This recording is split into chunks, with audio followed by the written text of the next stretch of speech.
buenos días, muy buenas tardes allá en donde están. Tenemos ahorita participación de España, de todo lo que es América Latina, países del sur. Entonces podemos decir buenos días o buenas tardes, ¿no? Dependiendo de qué punto se encuentren. Esta va a ser la primera parte del webinar que presentamos como identificación de las carencias de nutrientes en las plantas. Es una presentación que preparó el grupo Task Force, el cual está conformado por Yishai de Israel, Ronald de los Países Bajos, Amparo de España, Dimitrios de Grecia, Abishai de Israel, Janusz de Polonia, Marco Molena de los Países Bajos, Todd Jackson de Estados Unidos, también Juan Manuel de México, forma parte de este grupo internacional. Mi nombre es Angélica Gallardo, estoy en Haifa, México. Voy a ser la moderadora de este webinar. Si tienen cualquier duda, por favor, tienen a un lado del botón verde bueno, para que ustedes puedan escribir todas sus preguntas. Al final de la presentación vamos a dar respuesta a algunas de ellas, dependiendo del tiempo. Y bueno, también es importante que ustedes están viendo la pantalla en forma de gallery, la cambien al modo de locutor. Pues sin más, voy a darle la palabra al ingeniero Juan Manuel, que conforma este grupo, y voy a quitarla.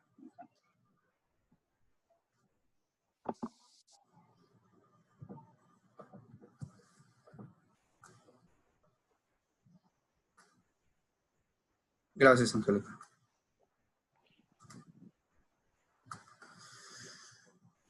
Bueno, muy buenos días a todos. Como ya mencionó mi compañera Angélica, mi nombre es Juan Manuel Díaz y soy parte del grupo del trabajo, de este grupo de trabajo de Greenhouses de Haifa, el cual preparamos esta presentación, y pertenezco a la subsidiaria de Haifa, México.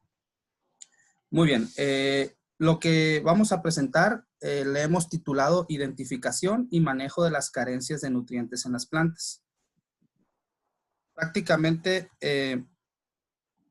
vamos a hablar en esta primera parte de los macronutrientes primarios y secundarios.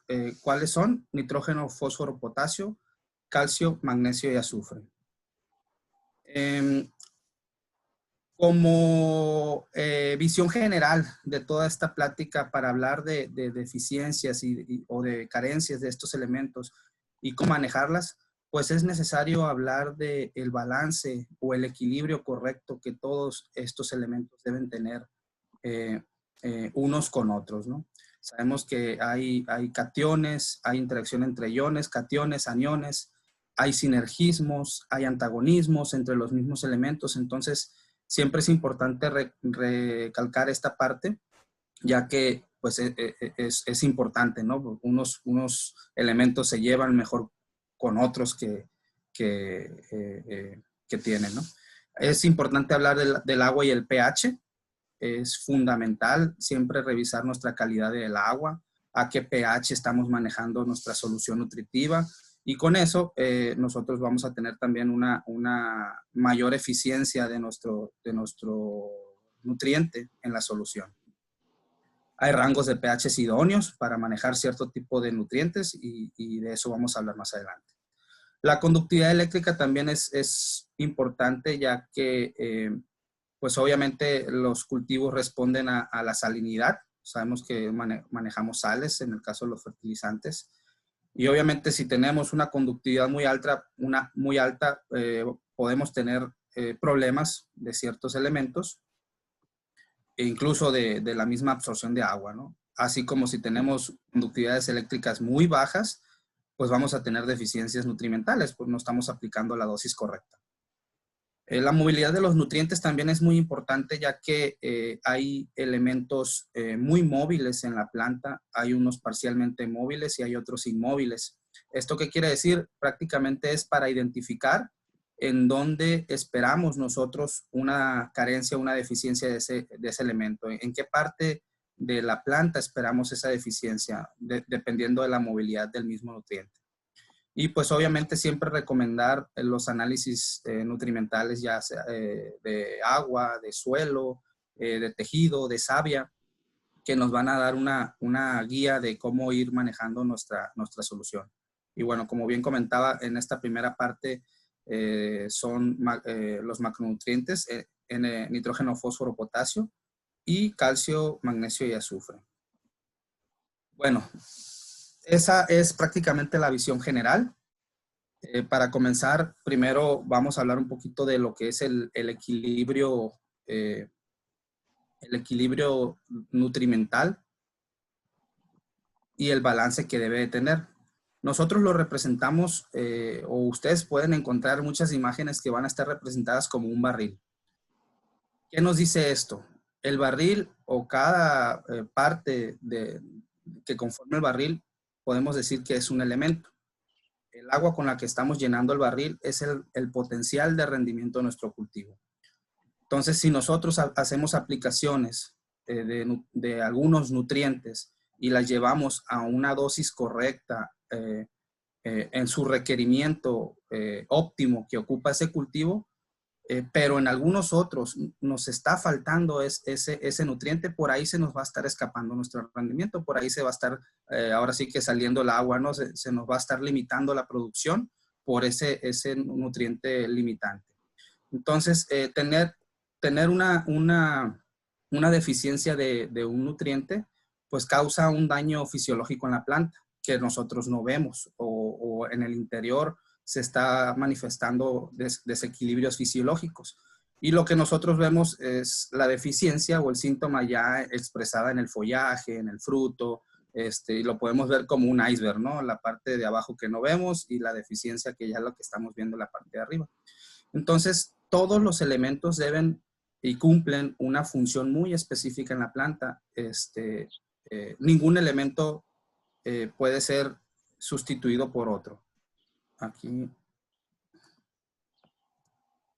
Aquí no me permite, no sé por qué me sacó la presentación.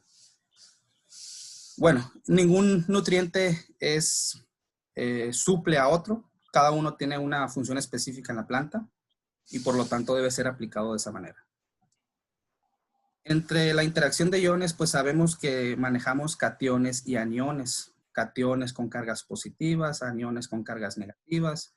Y pues ellos van a reaccionar entre sí, a interactuar entre sí.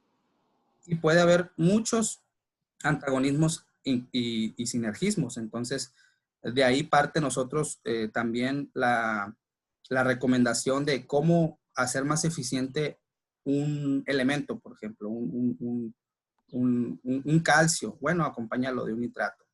Entonces, o qué debo de evitar yo para tener mayor absorción de fósforo. Pues evita mezclarlo con el calcio, que son antagónicos. Entonces, de aquí nos podemos también dar mucha idea de cómo interactúan los iones para evitar esas deficiencias, esas carencias y por el contrario, pues hacer más eficiente la disponibilidad de estos elementos. Visto de otra forma, es prácticamente lo mismo que la lámina anterior, nada más que visto de otra forma, en la parte del medio son los elementos necesarios, más importantes que tenemos en la nutrición vegetal. Y en la parte de abajo, pues vienen siendo los antagonismos con cada uno de ellos, y en la parte superior, los sinergismos que tienen, o qué sinergismos tiene ese elemento con otros. Muy bien, hablar de calidad del agua es importante, muy, muy importante, ya que pues nosotros tenemos diferentes fuentes de agua, ya sea en cualquier parte del mundo, ¿no? Ya sea agua de lluvia con la que estemos cultivando, o de pozo, o tengamos osmosis, o sea, de la llave, del grifo. Es muy importante ver, analizar esta agua, cómo se compone, porque así vamos a entender qué podría estar afectando esa disponibilidad de nutrientes. Y dentro de los parámetros más importantes a analizar, pues es el pH, son los bicarbonatos. Obviamente son los elementos nutrimentales que ya contiene el agua. Pueden ser NPK, calcio, magnesio. Puede contener muchos nutrientes. Obviamente sales que no las deseamos, como sodio, como cloruros. Y obviamente pues la conductividad eléctrica. Entonces, conociendo bien nuestra composición del agua, nosotros podemos hacer un manejo de ella y eficientizar esa solución nutritiva que nosotros preparemos en ella. El pH es también importante y va ligado con la lámina anterior que presentaba con la composición del agua, que hay que revisar el pH incluso antes de hacer la solución y después. Entonces sabemos que todos los nutrientes trabajan o son más eficientes en un rango de pH. Cada elemento tiene su rango de pH. Y bien, podemos ver cientos de tablas que nos indiquen cuál es el rango de pH. Si nosotros estamos manejando un solo elemento, pues podemos ver qué pH es más óptimo para ese elemento. Pero como nosotros manejamos soluciones nutritivas completas con varios nutrientes, siempre hay que manejar el pH o el rango de pH en donde la mayor parte de los nutrientes estén disponibles y asimilables. Si nosotros vemos este cuadro, siempre nuestra recomendación es manejar pHs de entre 5 y 5 y 6,5. Si bien ven ahí ese rango de pH, caen todos los elementos en mayor medida para ser asimilables, ¿no? ¿Cómo manejar el pH? Hablamos de la calidad del agua, de su composición, saber si tiene, qué nivel de pH tiene, si tiene bicarbonatos o no. ¿Cómo manejarlo? Pues primero que nada, pues verificar el pH con cualquier equipo que tengamos para hacerlo, ¿no? pHímetros. En el tanque de la mezcla, en el goteo, ya que cambia nuestro pH, incluso en el drenaje. El drenaje me refiero a los sistemas de recirculación, donde aplicas la solución nutritiva y posteriormente tú captas esa agua y la recolectas y la vuelves a aplicar. O sea, pero hay una adecuación otra vez, ¿no? En la recirculación, pero a final de cuentas tú tienes tú tienes otra vez nutrientes, tienes bicarbonatos, tienes que volver a hacer todo un manejo para volver a recircular. El uso de ácidos es importante para ajustar el pH. Por lo general, los más usados son estos 3 ácidos que pongo: el ácido nítrico, el ácido fosfórico y el sulfúrico. Cada uno tiene podríamos decir, una función específica. El ácido sulfúrico es, por decir, muy agresivo. O sea, con menos dosis podemos ajustar más el pH más rápido o neutralizar mayor cantidad de bicarbonatos. Y aparte de los ácidos, aparte de ajustar el pH o de neutralizar bicarbonatos, pues también nos limpian cintillas, ¿no? Aparte de limpiar cintillas, también nos aportan ciertos nutrientes. Por ejemplo, el ácido nítrico, nitratos; el fosfórico nos aporta un poco de fósforo; el sulfúrico, sulfatos. Si bien también hay que mencionar que es importante decir que si el agua, por ejemplo, tiene contenidos muy altos de calcio, arriba de 10 miliequivalentes, yo no debería de usar ácido fosfórico ni sulfúrico. Mi mejor opción en este caso sería el ácido nítrico, ya que el fosfórico o el fósforo o el sulfato me pueden reaccionar con ese calcio, formando fosfatos cálcicos o sulfato de calcio, que es yeso. Entonces, en este caso yo usaría el ácido nítrico. Y aparte, pues, de manejar mi pH, me estaría formando nitrato de calcio, que ahí sí es un fertilizante y la planta lo puede tomar. En esos casos especiales donde yo tengo mucha concentración de calcio. Si mi concentración de calcio es baja, puedo usar los otros dos sin problema. También se puede manejar el pH usando fuentes nitrogenadas que contengan amonio.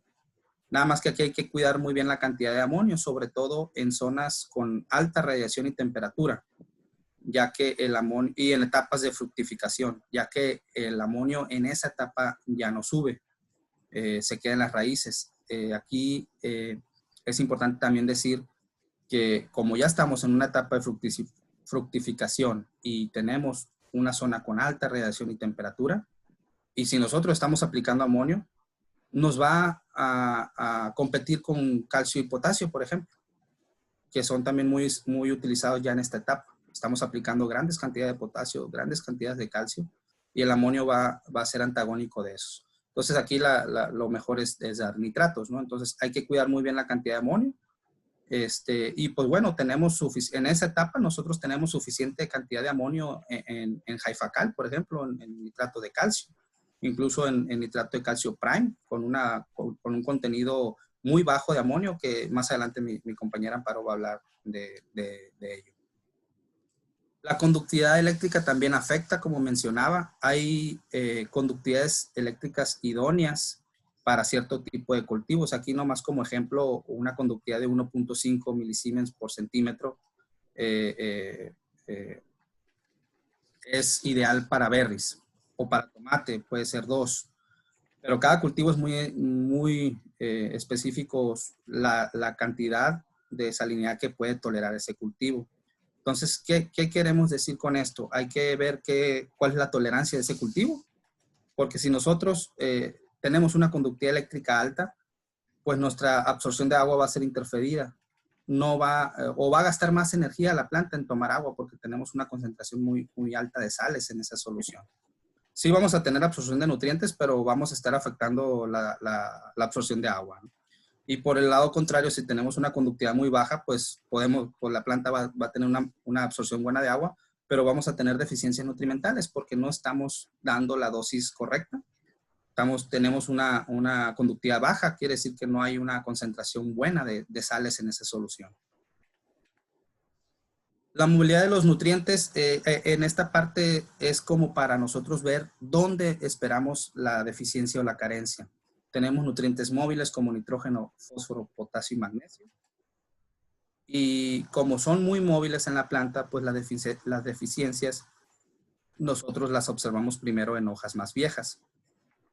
Los nutrientes parcialmente móviles, como azufre, cobre, zinc, molibdeno, podemos esperarla en cualquier parte de la planta, ya que su movilidad pues, puede estar yendo de arriba hacia abajo, de partes jóvenes de la planta a partes más viejas.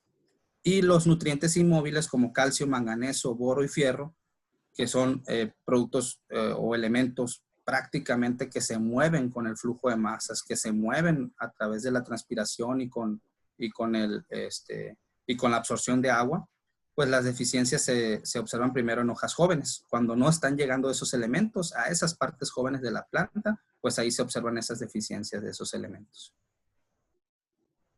Bien, el análisis es otro parámetro muy importante que deben de considerar. No podemos aplicar una solución nutritiva sin conocer realmente el problema o la necesidad de ese cultivo. El agua de riego hay que analizarla, asegurar que haya un suministro adecuado de nutrientes en esa solución y como ya mencioné, ajustar el pH, ver si tiene bicarbonatos que hay que neutralizar, entre otros elementos. Los análisis de suelo, sustrato o drenaje también hay que hacer sus ajustes para que estén más disponibles en la zona radicular. Y el tejido foliar y la savia, pues también es otro muy importante porque aquí ya nos está diciendo que realmente la planta está absorbiendo ese nutriente que nosotros estamos aplicando a través del fertilizante. Entonces, si nuestro tejido foliar o nuestro análisis de savia está en valores óptimos, pues quiere decir que estamos haciendo bien las cosas. Si no, pues hay que hacer correcciones. Y hay muchas tablas como esta que, como ejemplo, les pongo de un análisis foliar típico en tomate. Cómo debe estar la concentración de esos elementos, de esos nutrientes, nitrógeno, fósforo, potasio, calcio, magnesio y azufre, antes del fruto y durante del fruto. Entonces, cuidar los rangos, pues nos da una guía para nosotros hacer las cosas como debe de ser. Este tipo de información hay mucha en internet, en nuestro sitio web, donde ustedes pueden consultar y pueden tomar de referencia para hacer sus sus programas. Y bien, entrando en materia y hablar un poco de los nutrientes, yo voy a empezar hablando con nitrógeno, fósforo y potasio. El primero de ellos, pues, es el nitrógeno, que es un elemento muy importante en todos los compuestos vitales para la planta. Sabemos que el nitrógeno ahora sí que lo contienen, como su nombre lo dice, en los aminoácidos. Está en forma de amino, en todos los aminoácidos. ¿Y qué son estos? Son los eslabones que conforman nuestras proteínas. Entonces, es de suma importancia pues siempre tener niveles de nitrógeno y sabemos que es uno de los elementos que de mayor demanda tienen la mayoría de los cultivos. Fortalece nuestras células, promueve el desarrollo vegetativo.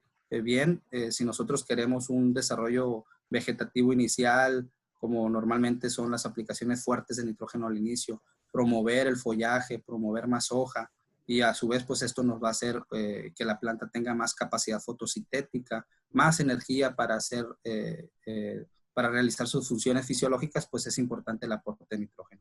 Y es un componente importante de la clorofila.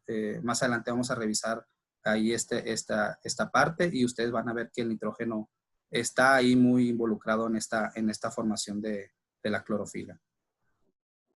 ¿Cómo esperamos nosotros las deficiencias de nitrógeno? ¿Qué esperamos ver en las plantas? Normalmente es como podemos decir, un amarillamiento tenue o un verde pálido cuando nosotros tenemos deficiencia de este elemento. Como bien mencionaba, como es parte importante de la clorofila, al no tener suficiente nitrógeno, no se está sintetizando y produciendo esta clorofila, que es la que nos da el color verde característico de las plantas. Entonces, al no tener el elemento, pues no hay tanta producción de clorofila y por eso las plantas se ven en esa forma verde pálida. ¿Qué formas de nitrógeno nosotros aportamos?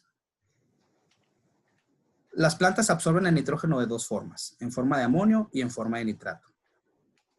En forma de amonio nosotros podemos suministrarlo con diferentes productos como son nitrato de amonio, fosfato monoamónico o nitrato de calcio. Aquí remarco el nitrato de calcio porque, bien, van a decir, oye, pues es nitrato, ¿no? Si revisamos nosotros muy bien las fichas técnicas o el contenido de los productos, vamos a ver que sí hay una parte de amonio en estas fuentes, ¿no? Entonces es importante conocerlo. Porque pues ahí depende también mucho el manejo de qué producto usar, en qué etapa, ¿no? Como fuentes de nitrato, pues tenemos el nitrato de amonio, el nitrato de calcio, otra vez, tiene nitrato y tiene amonio, el nitrato de potasio, el nitrato de magnesio y bueno, el ácido nítrico. Y como forma de amida, aunque la planta, tenemos la urea, pero la planta no toma el nitrógeno como forma de amida. Este producto pues ya saben que se tiene que descomponer, tiene que entrar a un proceso de hidrólisis en donde va a formar primero amonio, luego que ya ahora sí ya lo puede tomar la planta y después va a nitrificar, va a entrar en otro proceso de nitrificación para producir nitratos y también ya es la otra fuente de nitrógeno que la planta puede tomar. Pero como tal, urea no toma nitrógeno en forma de amida, las plantas. Tiene que entrar a todo este proceso. Y bien, ¿cómo corrijo yo una deficiencia de nitrógeno? Dos puntos muy importantes. Pues uno, si no lo estoy aplicando en la dosis y en la fuente correcta, pues agregar más nitrógeno.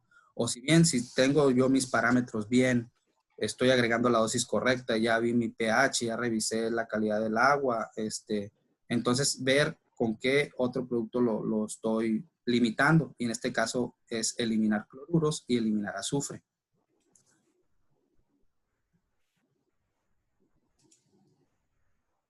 Bueno, como parte del nitrógeno es esta la parte. Ahora entramos al fósforo.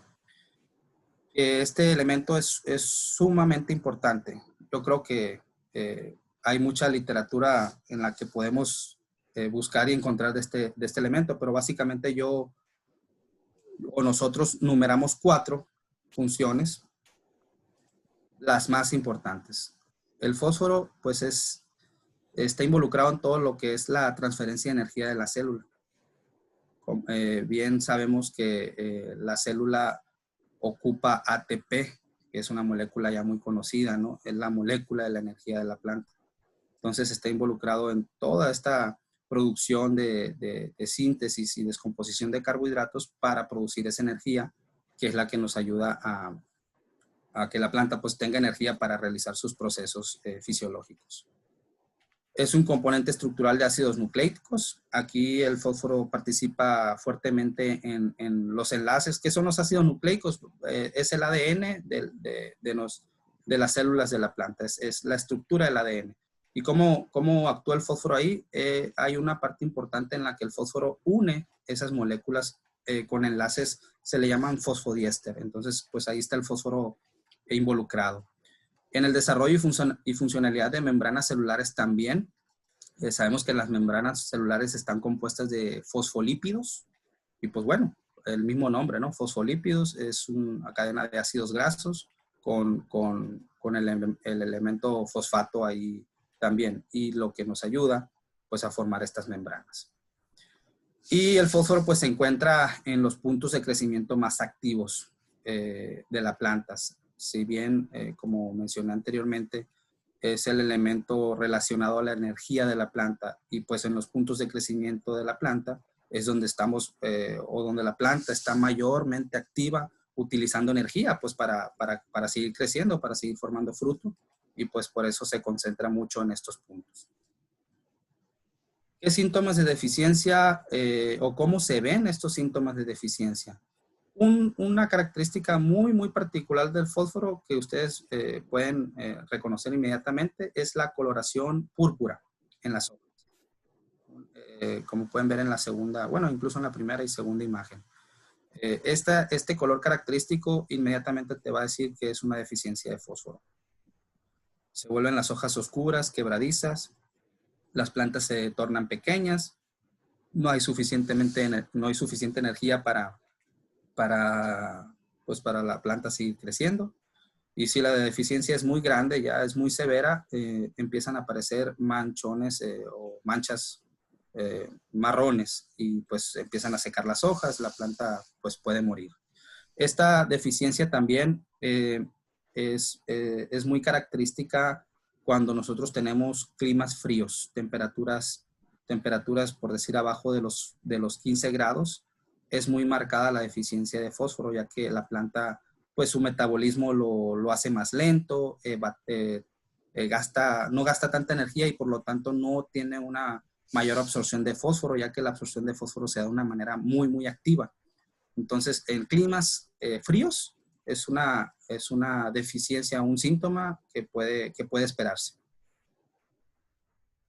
¿Y cuáles son las causas y cómo las puedo corregir? Pues evitar la mezcla de este tipo de productos que contengan fósforo con el calcio, ya que forma precipitados insolubles que la planta no puede tomar de esta manera, como fosfatos cálcicos. Entonces, la recomendación es no mezclar fertilizantes con calcio en el mismo tanque que tenga fertilizante con fósforo. Nosotros siempre recomendamos utilizar 2 hasta más tanques. Un tanque en donde esté el fósforo, otro tanque donde esté el calcio, incluso un tercer tanque donde puedan manejar ustedes los ácidos para ajustar el pH también de la solución que van a inyectar. Y también la concentración de magnesio y fierro se debe de cuidar, ya que también reacciona con el fósforo. Entonces hay que cuidar magnesio, fierro, calcio con fósforo. Y monitorear el pH. Aquí también recomendamos usar los polifosfatos, que más adelante voy a hablar qué es un polifosfato y por qué se recomienda. Como el pH o la absorción del fósforo tiene un rango de pH muy estrecho, es muy importante monitorear el pH regularmente, ya que si sale de ese rango que está tan estrecho, pues ya vamos a causar que este elemento tengamos carencia de este elemento, ¿no? Entonces hay que monitorear muy regularmente el pH para no salirnos de ese rango estrecho de pH. ¿Qué productos con fósforo manejamos en Haifa? Tenemos tenemos algunos, como Haifa MKP, que es un fosfato monopotásico. ¿Qué quiere decir? Que nos provee o nos suministra fósforo y potasio también. El Haifa MAP, que es un fosfato monoamónico. Tenemos ácido fosfórico incluso, bien utilizado para manejar y ajustar el pH y pues para proveer fósforo también, como lo mencionaba anteriormente. Y tenemos otros dos productos de nueva gama, como el Vitafos K y el Grow Clean. Y en estos, la forma del fósforo, como vienen estos productos, es en forma de polifosfatos, como mencioné en la lámina anterior. ¿Qué son los polifosfatos? Los polifosfatos no son más que cadenas de ortofosfatos unidas, vamos a decir de manera polimérica, y con esto nosotros evitamos esa fijación de fósforo. El fósforo reacciona muy fácilmente, si ustedes ven aquí en la parte de abajo, cuando el fósforo está en forma de ortofosfato, reacciona muy fácilmente con calcio y magnesio, incluso con fierro en pHs ácidos. Entonces, si nosotros tenemos nuestro producto así y reacciona, pues ya formamos esos precipitados insolubles. Cuando nosotros manejamos polifosfatos, esos polifosfatos ya no tienen, o el calcio, el magnesio ya no tienen cabida para reaccionar con los ortofosfatos, ya que estamos manejando una cadena de orto. Y la liberación, pues, se da gradualmente, podemos decir, en la zona radicular. Entonces, de nuestro sistema, por decir así, el producto va a estar protegido de nuestra solución nutritiva hasta que inyectemos y va a caer disponible en la zona radicular del cultivo. Entonces, asegura pues la disponibilidad de fósforo en un amplio rango de pH. Aquí nos incrementa un poco más el rango de pH porque el fósforo no reacciona. Y aparte mantiene los sistemas limpios. Si bien sabemos que estas reacciones o estos precipitados pues son los que nos ocasionan los taponeos en nuestras cintillas o en nuestro sistema, pues aquí mantiene los sistemas limpios de precipitado.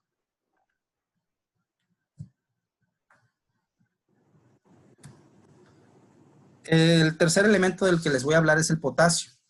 Y este es otro elemento muy importante y muy involucrado en todo lo que es la regulación del CO2 o de la transpiración de la planta. Está involucrado en todo lo que es el cierre y apertura de los estomas.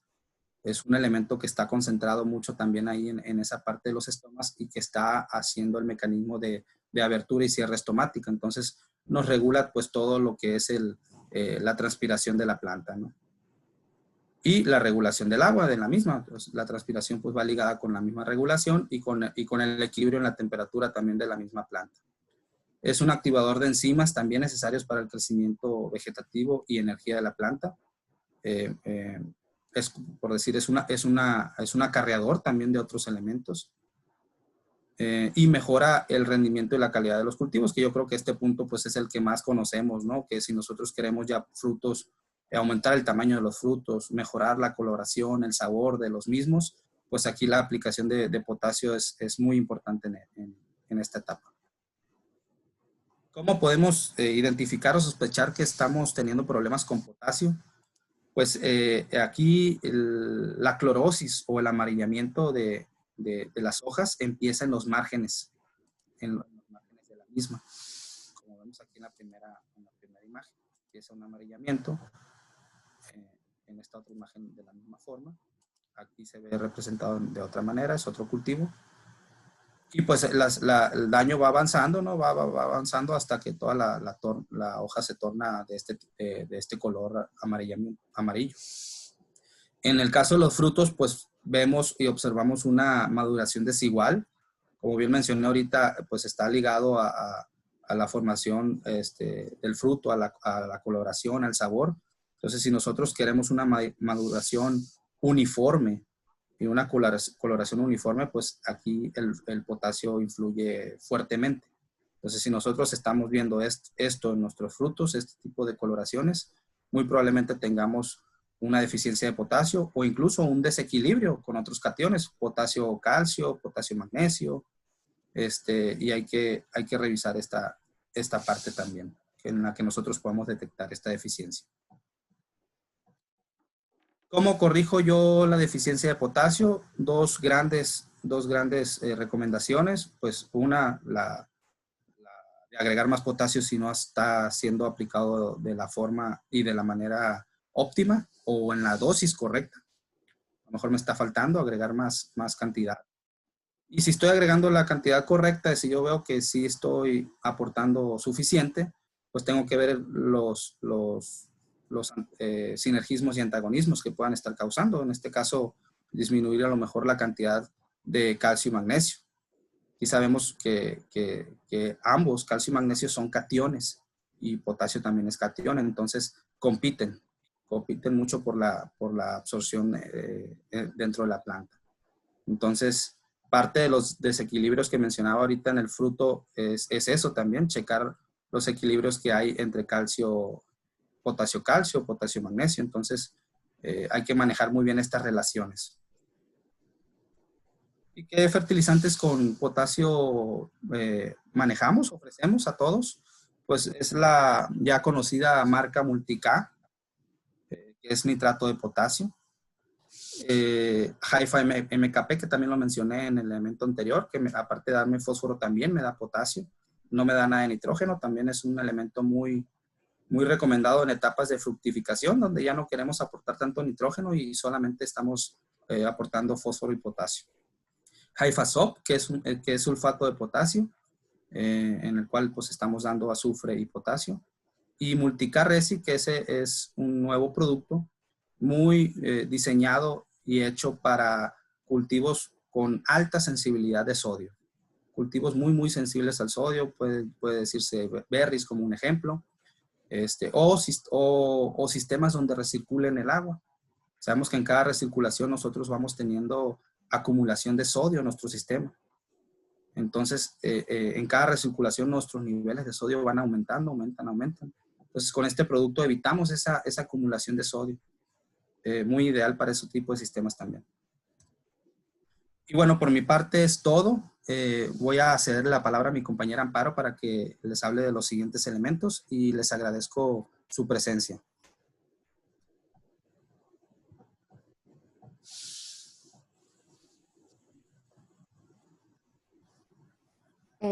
Hola, buenos días. Muchas gracias, Juan Manuel. No sé si se me escucha. Sí. Ok.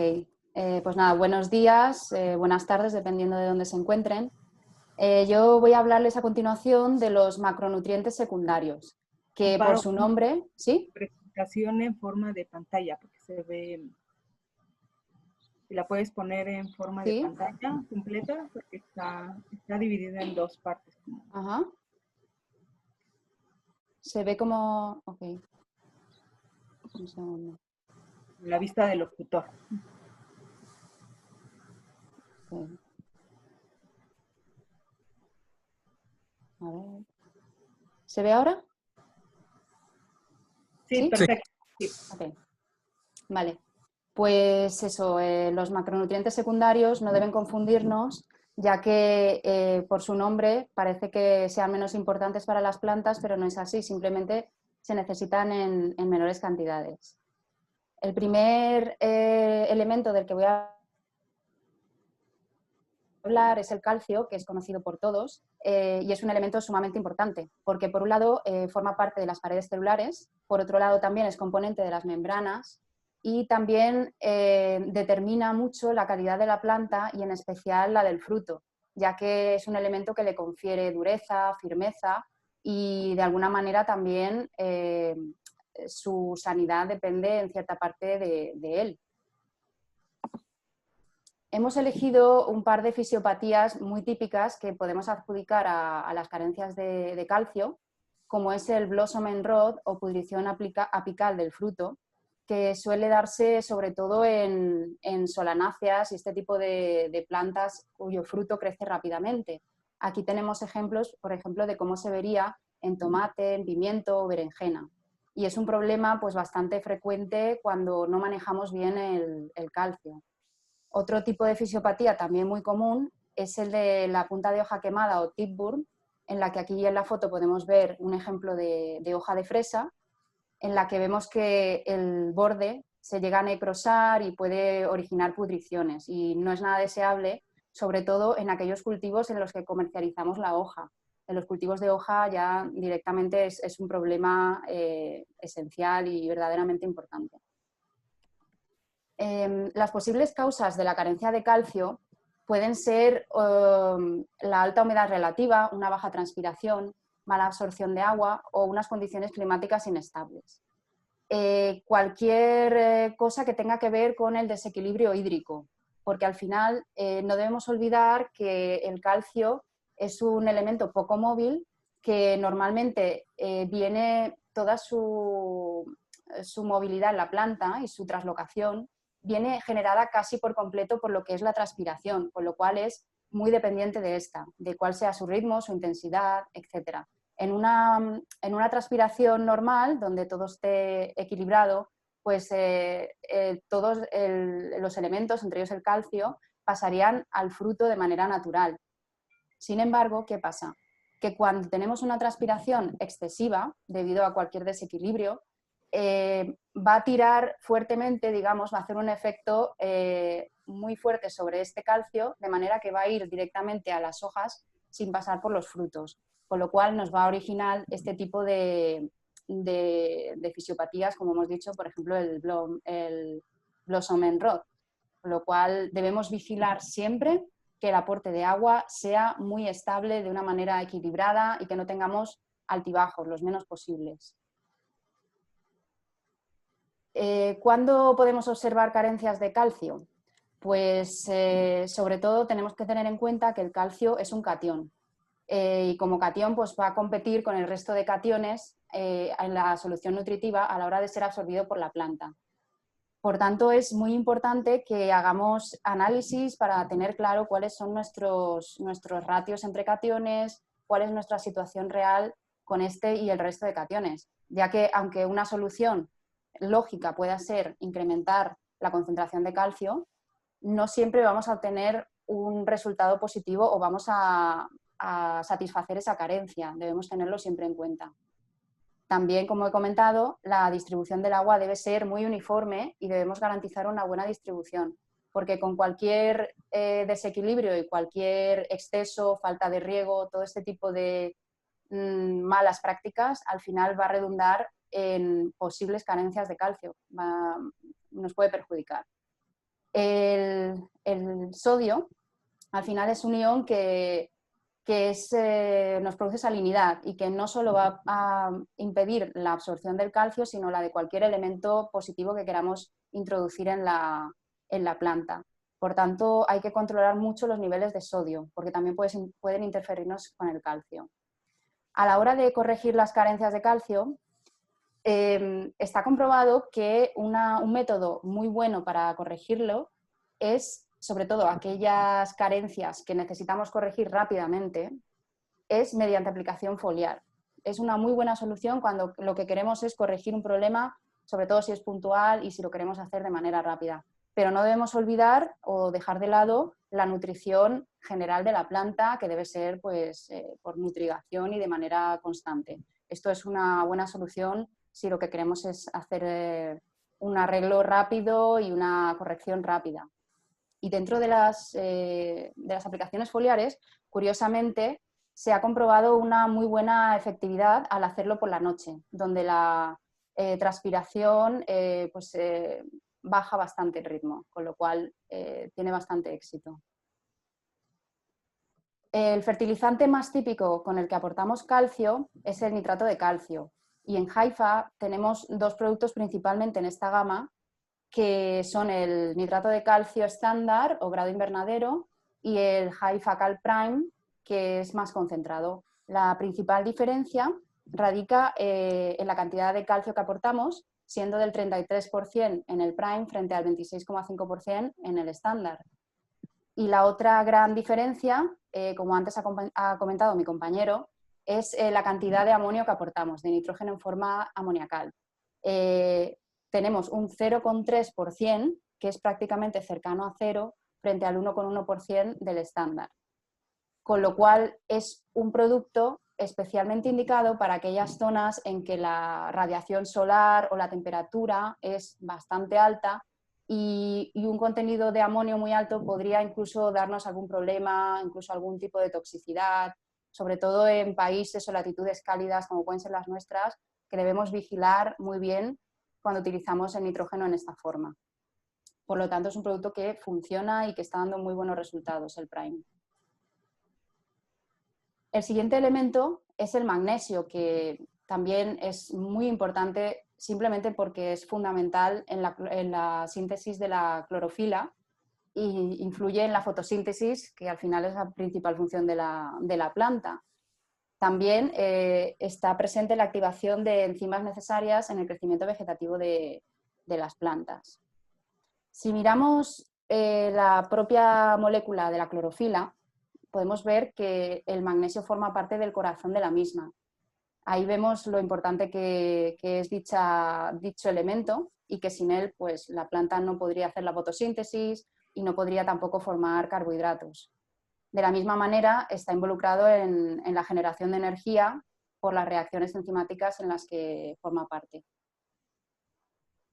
¿Cuándo podemos sospechar que tenemos una carencia de magnesio?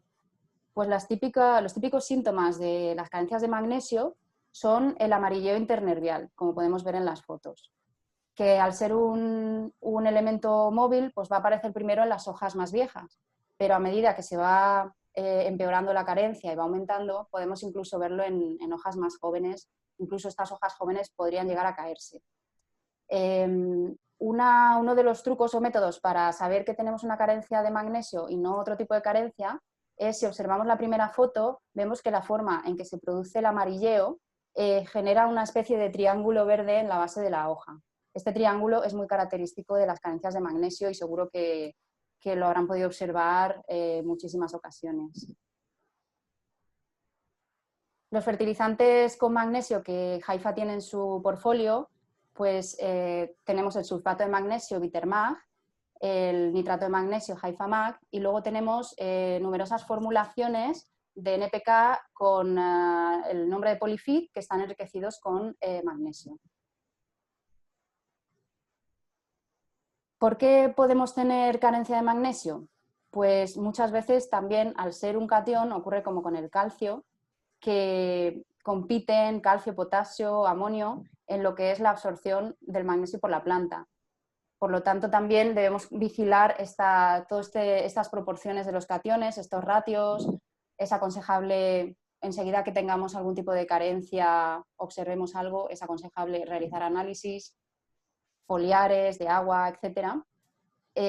Con el fósforo tenemos un caso particular en el que si el pH es muy ácido por debajo de 5, se pueden formar precipitados de fósforo con magnesio, que pues, son bastante indeseables. Como manera de suplir esta carencia, al igual que con el calcio, funciona muy bien la aplicación foliar para corregir rápidamente estas carencias. Por último, tenemos el azufre, que también es un elemento de suma importancia y que interviene en numerosas funciones de la planta. Es esencial también para la síntesis de la clorofila, ya que es componente de una de las enzimas que se requieren para la formación de esta molécula. En plantas oleaginosas, forma parte de la síntesis de los aceites. Después, con el nitrógeno, genera una reacción de sinergia en la que en la concentración adecuada puede llegar incluso a favorecer la absorción del nitrógeno y es una reacción muy interesante. Después también el azufre, como sabemos, es componente de numerosos aminoácidos. ¿Cómo identificamos una carencia de azufre? Pues lo que se produce en las hojas es un amarilleo también generalizado de lo que es la hoja, que en algunas ocasiones podríamos llegar a confundir con el amarilleo que sucede con la carencia del nitrógeno. Para diferenciar la carencia de azufre de la de nitrógeno, pues la diferencia radica sobre todo en que aparece en las hojas jóvenes, mientras que en el nitrógeno estaba en las hojas más viejas. Y que incluso todo el crecimiento de la planta se puede atrasar. Como vemos aquí, una planta que va mucho más atrasada y que sufre una clorosis clara, entonces ahí podemos ver cómo afectaría a la vista, ¿no? Cómo podría llamarnos la atención. También debemos decir que la carencia de azufre no es una carencia especialmente frecuente, ya que las maneras en que se nos suministra el azufre en la planta son numerosas. Incluso, mediante el agua de riego, estamos aportando algo de azufre y hay que tenerlo siempre en cuenta. Por eso es importante saber el análisis de la misma. Sin embargo, está claro que la cantidad que le vamos a aportar no es suficiente para satisfacer toda la necesidad del cultivo. Los productos que podemos aportar, fertilizantes que nos aportan azufre, podemos aplicar sulfato de potasio, que Haifa tiene dos productos en su gama principalmente, el Haifa Soap y el Soap Bio, siendo el bio una modalidad en la que, aparte de no modificar el pH del tanque de solución, está indicado, según legislación en muchos países, está indicado para la agricultura ecológica. En España es uno de ellos y es algo muy interesante el hecho de que se pueda aplicar en la agricultura ecológica. También podemos aplicar sulfato de magnesio, ácido sulfúrico, como ha comentado mi compañero, para corregir el pH y a la vez estamos aplicando azufre, y como sulfato de amonio. También, bajo el nombre de Polyfit, tenemos varias formulaciones de NPK que tienen un enriquecimiento a base de azufre. En cuanto al manejo y las características del azufre, la concentración normal en la solución nutritiva estaría entre 50 y 128 partes por millón. Y características típicas de este elemento es que está disponible en un amplio rango de pH. Si recordamos el diagrama que ha mostrado antes nuestro compañero, en el que venía el pH al que podían ser absorbidos todos los elementos, si recordamos, el azufre especialmente tenía un rango de pH especialmente amplio y puede ser absorbido incluso a pHs muy altos. Con eso tenemos una facilidad. Otra también es que el exceso de azufre rara vez produce toxicidad en las plantas. Las plantas son muy tolerantes a las altas concentraciones de azufre. Por lo tanto, es muy raro que podamos encontrar toxicidad debido a este elemento. Y luego también la relación esta de sinergismo que tiene con el nitrógeno y que facilita su absorción. ¿Por qué podemos tener carencias de azufre? Pues también puede sufrir antagonismos, puede precipitar con el fósforo o con el calcio, como también ha comentado mi compañero. Podemos tener precipitados de yesos insolubles cuando tenemos calcio mezclado con sulfatos, entonces hay que evitar, como ha dicho él, mezclarlo en el mismo tanque. Y también ser cuidadoso cuando tenemos altas concentraciones de azufre y potasio en el mismo tanque, ya que podríamos formar sulfato potásico, que no sería tan deseable en cuanto a la solubilidad de esta sal. Con esto habríamos terminado con el repaso por todos los elementos, los macronutrientes, y queríamos sobre todo dejar unas ideas claves para que puedan llevarse a casa acerca del manejo general. Es muy importante que hagamos monitoreos de suelo, agua, tejido regularmente y que lo tengamos en cuenta para saber en qué rango nos estamos moviendo. Los requerimientos de las plantas debemos tener en cuenta que cambian no solo entre cultivos, sino también entre las diferentes etapas o fases del cultivo, incluso también con el clima nos van a cambiar. Entonces debemos tenerlo en cuenta y no obcecarnos en una idea. También, si tenemos un programa de fertilización, debemos seguirlo. Siempre sigámoslo, pero ajustémoslo siempre al entorno que tengamos, a los resultados que hayamos obtenido en los análisis. Siempre podemos ajustarlo y ser más precisos, ir un paso más allá. Y por último, debemos asegurarnos que las condiciones generales son las óptimas para la mejor absorción o más eficiente de los nutrientes para nuestra planta, con lo cual debemos ver pH, conductividad, que el riego sea uniforme, que los cationes estén en el ratio adecuado, para que puedan ser bien absorbidos, porque puede que estén presentes, pero que por el resto de condiciones pues no puedan ser absorbidos por la planta, con lo cual debemos tener muy claro estas condiciones. Y nada, simplemente darle las gracias por atender a este webinar. Pueden obtener más información en la página web o a través del email que aparece escrito. Y nada, recordarles también que la semana que viene tendremos la segunda parte del mismo, relativa a micronutrientes. Y simplemente darle la palabra otra vez a mi compañera Angélica. Muchas gracias. Muchas gracias, Amparo y Juan Manuel, por esta excelente presentación. Bueno, como les comentamos aquí, está el correo donde también pueden escribir sus preguntas, el correo de Joshua Bolovati, y nosotros también daremos seguimiento a través del chat. También daremos algunas respuestas a algunas preguntas que nos hicieron. Quiero preguntar a nuestro director, Nathan Feldman, si va a ser primero el anuncio, primero las preguntas. ¿Cómo andamos? Parece, bueno, I will prepare 4 questions, and after Nathan Feldman will give an announcement.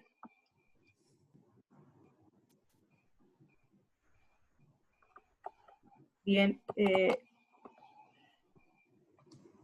aquí una de las preguntas es si el amonio no es tan recomendable en etapas de fructificación, ¿cuándo es la mejor etapa para aplicarlo? Yo creo que esta pregunta va precisamente para Juan Manuel. Ok, sí.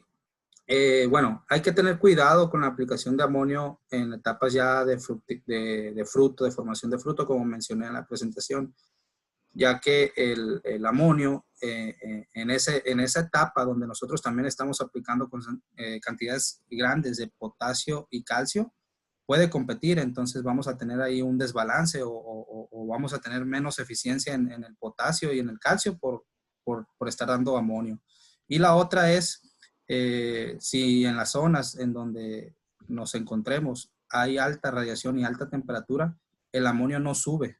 El amonio se queda en las raíces y nos ocasiona problemas. Entonces, pues la planta en esa etapa necesita estar concentrada y necesita estar haciendo fruto, ¿no? Entonces, hay un desgaste energético.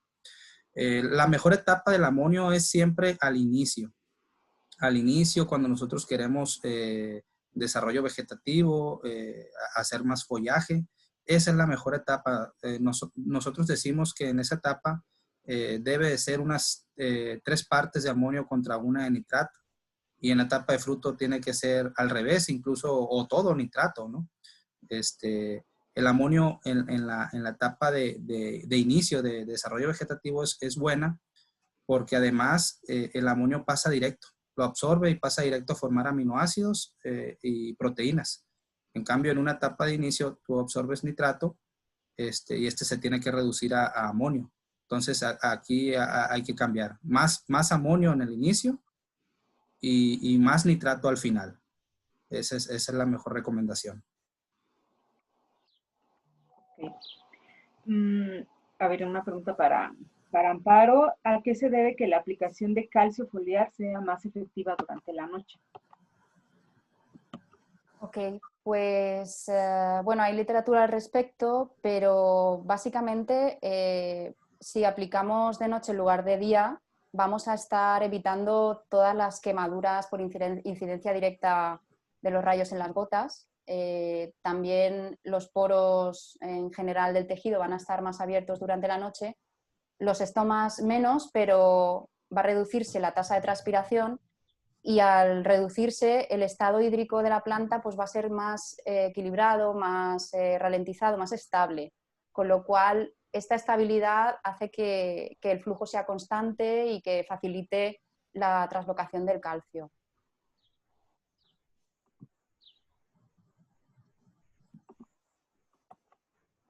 Gracias. ¿Tiene la aplicación foliar algún beneficio directo sobre la absorción de calcio en el fruto? Bueno, si aplicamos, al ser un elemento poco móvil, pues realmente lo vamos a facilitar, va a estar mucho más cerca, directamente va a ser absorbido también por los poros, aparte de los estomas, con lo cual siempre se observa, sobre todo a la hora de corregir carencias, que es más beneficioso aplicarlo sobre el fruto directamente por la movilidad del mismo, de dicho elemento. Pregunta para Juan Manuel. El fósforo es un elemento poco móvil. Favor de aclarar, ya que el expositor, en este caso tú, lo nombras como un elemento móvil. Ok, el fósforo es un elemento inmóvil en el suelo. En el suelo hay muy poca movilidad. De hecho, el fósforo llega a moverse milímetros en el suelo. Pero una vez que es absorbido a la planta, el fósforo ya es un elemento móvil dentro de la planta. ¿Cómo puedo mejorar la absorción de potasio en las etapas de fruto? La absorción de potasio, ok.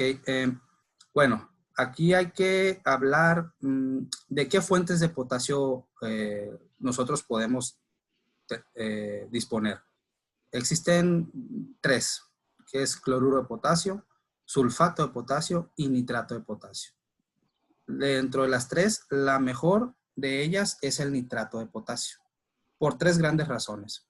Una es un producto no tan agresivo a la conductividad eléctrica, como lo son sulfato y cloruros. Son elementos que son agresivos a la conductividad eléctrica, nos suben mucho la conductividad eléctrica y sabemos los problemas que puede ocasionar esto en nuestro cultivo. 2, es un producto más soluble que los demás y sabemos que una mayor solubilidad de un producto vamos a tener más disponibilidad de ese elemento en nuestra solución. Y 3, hace sinergia con el nitrato. El nitrato, como bien mencioné, es sinérgico con cationes como potasio, incluso calcio y magnesio también, pero en el caso de la pregunta es sinérgico con potasio. Entonces, si nosotros damos nitrato de potasio, estamos dando un anión, que es el nitrato, y es sinérgico con potasio, el cual nos va a ayudar a su absorción. Gracias. Bueno, tenemos muchas preguntas todavía en el chat. Yo quiero